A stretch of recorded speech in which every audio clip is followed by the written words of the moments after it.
कल हमने बताया था कि लौकिक शरीरों से नहीं हुई है, चिन्मय शरीरों से हुई है। इसलिए वे गोपियों की इसे चेतन समाधि कहते थे। एक समाधि तो होती है आंख बंद करने के बाद। श्रीधर स्वामी जी ने इस रास लीला प्रसंग को गोपियों की चेतन समाधि कहकर के संबोधित किया। चेतन समाधि थी तभी तो भगवान शंकर इस लीला में शामिल होने के लिए आए थे। अगर वहां कोई विकार जैसी वस्तु होती तो भगवान शंकर वहां पर नहीं आते। उन्होंने गोपी बनकर के अपने तीनों नेत्रों से निहारा है, दोनों नेत्रों से नहीं, तीनों नेत्रों से इस लीला को निहारा है। और अब एक पहाड़ी पर जाकर के भगवान कृष्ण ने अपनी बंसुरी में तान छिड़ी। तान छिड़ी क्लीन मंत्र कहते हैं, ये काम मंत्र है। इस मंत्र को छिड़ करके भगवान ने गोपियों का आह्वान किया। किन किन का? जितनी युवा गोपियां थी।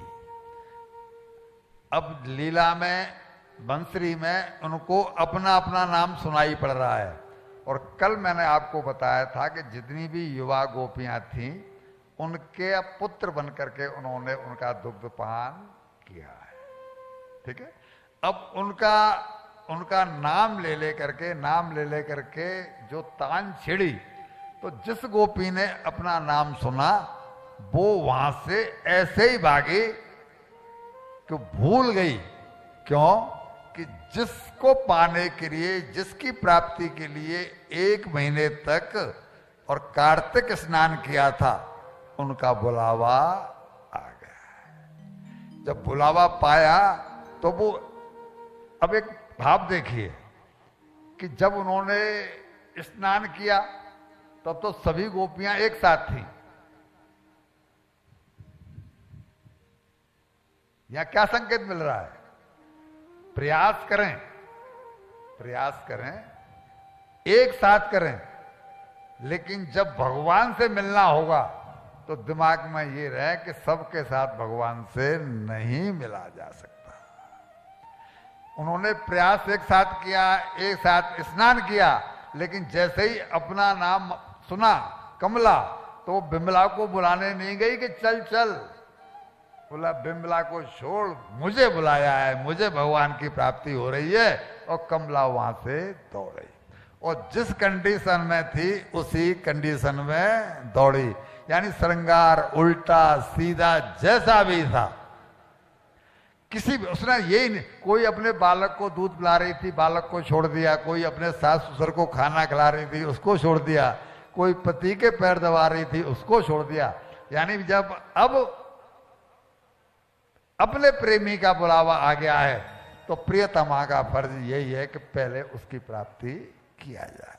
और वो वहां से दौड़े और फिर वृंदावन के संतों ने गाया है, मुरलिया प्रभु की मधुवन में धूम मचाई, मुरलिया हरि की मधुवन में धूम मचाई, मुरलिया हरि की मधुवन में धूम मचाई, मुरलिया हरि की मधुवन में धूम मचाई, धूम मचाई, धूम मचाई, धूम मचाई, धूम मचाई।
खीर में नमक, दाल में शक्कर, मक्खन में मिर्चाई। खीर में नमक, दाल में शक्कर, मक्खन में मिर्चाई। हाँ, खीर में नमक, दाल में शक्कर, मक्खन में मिर्चाई। खीर में नमक, दाल में शक्कर, मक्खन में मिर्चाई। हो गऊ को साग ससुर को भूसी, गऊ को साग ससुर को भूसी, ऐसी मति बोराई। मुरलिया हर की मधुवन में धूम मचाई। मुरलिया करके मधुबन में धूम मचाई, धूम मचाई। धूम मचाई, धूम मचाई। हाँ, धूम मचाई।